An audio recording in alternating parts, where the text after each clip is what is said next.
On the 17th of July in the year 1576, the Medici villa at Cafaggiolo, one of Tuscany's most sumptuous country residences, awakens to a heavy, oppressive silence. In its master bedroom, a 33-year-old noblewoman lies utterly motionless upon her canopied bed. This is Eleonora di Garzia di Toledo, Grand Duchess of Tuscany, whose unexpected death will send shockwaves through Renaissance Europe's aristocratic circles. Yet what truly transpired within those bedchamber walls was far more sinister than a simple murder. It constituted a retribution so vicious that contemporary historians dared not document its full particulars. Through Florence's palatial corridors, hushed voices spread disturbing rumors. Eleonora's demise resulted not from illness but from foul play. While historical accounts clearly identify her husband Francesco as the perpetrator, the precise methodology remains clouded by myth. The most shocking rumor, that Francesco personally stitched his wife's lips together during her final agonized moments, remains unverified by contemporary records, yet stands as a potent allegory for the era's systematic suppression of female autonomy. What circumstances could possibly lead to such a horrific fate for one of the peninsula's most privileged women? To comprehend this macabre episode, we must rewind 16 years to examine the arranged marriage that predetermined this innocent noblewoman's tragic destiny. The year 1560 found Italy simultaneously experiencing the Renaissance's cultural zenith and its most disturbing paradoxes. While artistic geniuses like Michelangelo created timeless masterpieces and humanist scholars advocated for human dignity, the peninsula's ruling princes exercised absolute authority with a cruelty that would have shamed the worst despots of antiquity. Francesco de Medici, firstborn son and heir of Florence's preeminent banking dynasty, had been born in 1540, won into unimaginable privilege, surrounded by artistic treasures and political machinations. Yet beneath this cultivated Renaissance prince's polished exterior festered a dangerously jealous and violent temperament that would manifest catastrophically following his nuptials. At 19 years of age, Francesco entered into a politically advantageous marriage with Eleonora di Garzia di Toledo, whose father served as one of the Spanish crown's most powerful Mediterranean viceroys. The 17-year-old bride traveled in luxurious discomfort from Naples to Florence, completely unaware she was being delivered to what would become her personal torture chamber.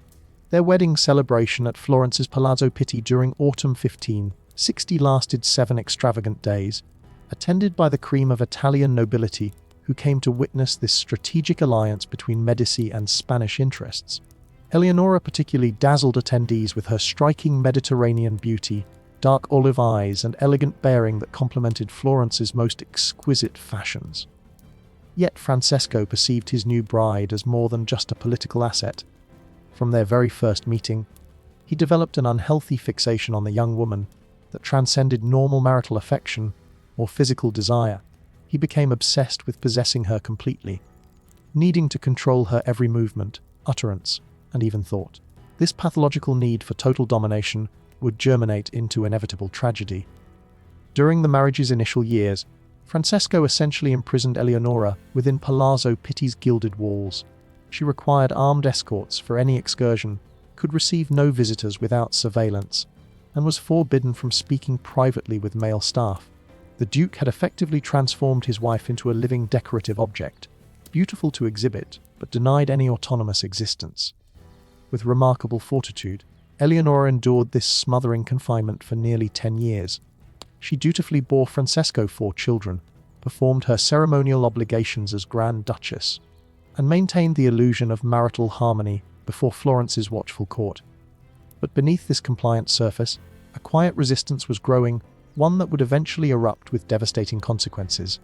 In 1573, Eleonora encountered Pietro Bonaventure, a young poet newly arrived at court. Pietro represented everything Francesco was not: refined, emotionally sensitive, respectful, and genuinely interested in Eleonora as an individual rather than as chattel. What began as innocent literary discussions gradually blossomed into a secret romance that provided Eleonora her only authentic happiness during this miserable marriage. For 3 years, the lovers conducted their affair through clandestine garden meetings at Palazzo Pitti, exchanged passionate sonnets, and secretly plotted an escape from Francesco's tyrannical control. Believing their discretion provided protection, They fatally underestimated the extensive spy network the Duke maintained around his wife. Francesco discovered the infidelity in early 1576 through one of Eleonora's ladies-in-waiting, whom he had bribed to monitor the Grand Duchess's every action. The revelation triggered rage surpassing even that era's tolerance for violence. The Duke planned not just to kill his errant wife, but to devise a punishment that would symbolically reflect her transgression. Pietro Bonaventure was apprehended the very evening the affair was exposed. Francesco personally supervised the young man's torture sessions, extracting a detailed confession before ordering his secret execution. The poet's corpse was unceremoniously dumped into the Arno River, denied even basic funeral rites. For Eleonora, Francesco conceived an even more elaborate and meaningful retribution. Since she had employed her mouth to kiss another man and whisper adulterous words, that same mouth would become the focus of her chastisement. The Duke consulted professional torturers to develop a method combining maximum physical suffering with complete psychological devastation.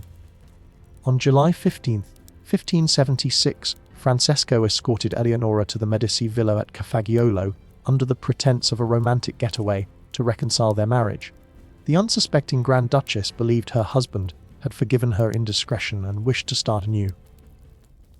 She had no inkling she was being led to her execution chamber. The country estate stood nearly deserted upon their arrival, staffed only by Francesco's most trusted servants. Throughout dinner, the Duke maintained convincing pretense of normalcy, discussing household matters and future plans as though nothing were amiss. Eleonora gradually relaxed, convinced of her reprieve, but when they retired to their private chambers, Francesco revealed his true intentions. He forced Eleonora to read aloud every love letter Pietro had written.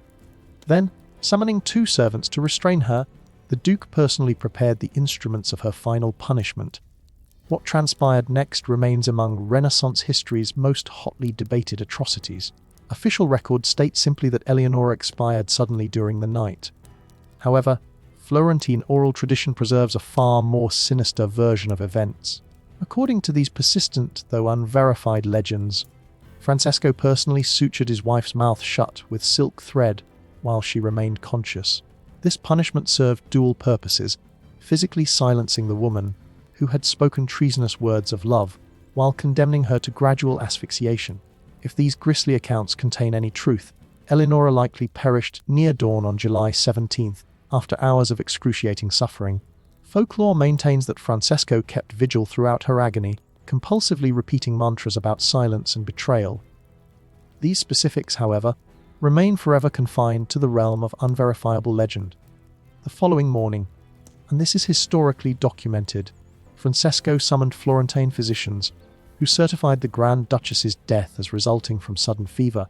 Her funeral was conducted with all proper Medici pomp, yet the suspicious circumstances immediately spawned widespread speculation.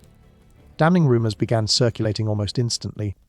Servants whispered about muffled screams heard during the night, about Eleonora's face frozen in a rictus of terror, about strange markings around her mouth that heavy mortuary cosmetics failed to fully conceal.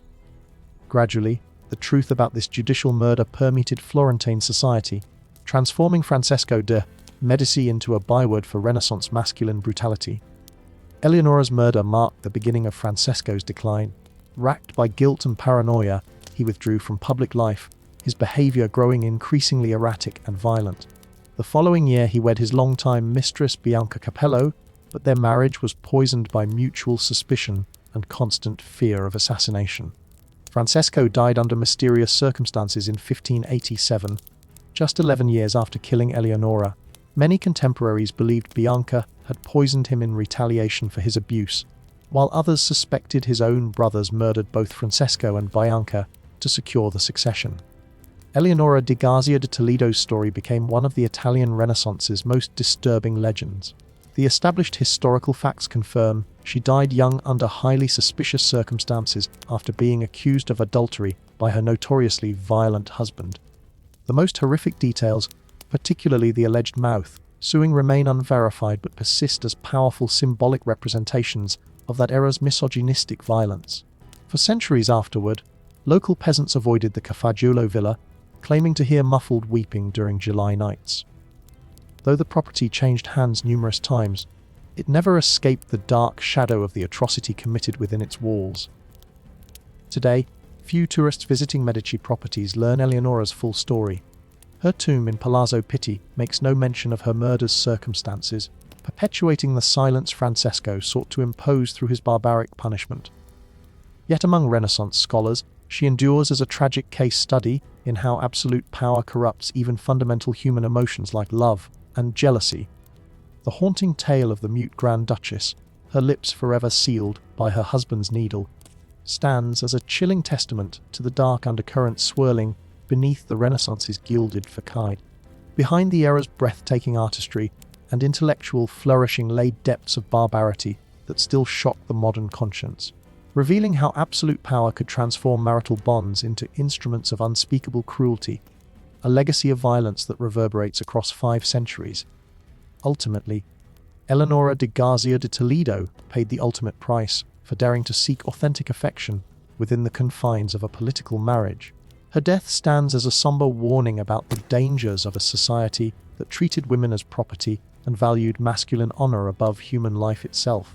If you found this story as fascinating as it is horrifying, don't forget to like, subscribe, and hit the bell icon so you never miss another deep dive into history's most shocking secrets. Let us know in the comments. Do you think the rumors about Eleonora's mouth being sewn shut were true, or just a symbolic myth? And remember, history isn't just about kings and conquests. Sometimes the most gripping tales are whispered in the shadows. Until next time, stay curious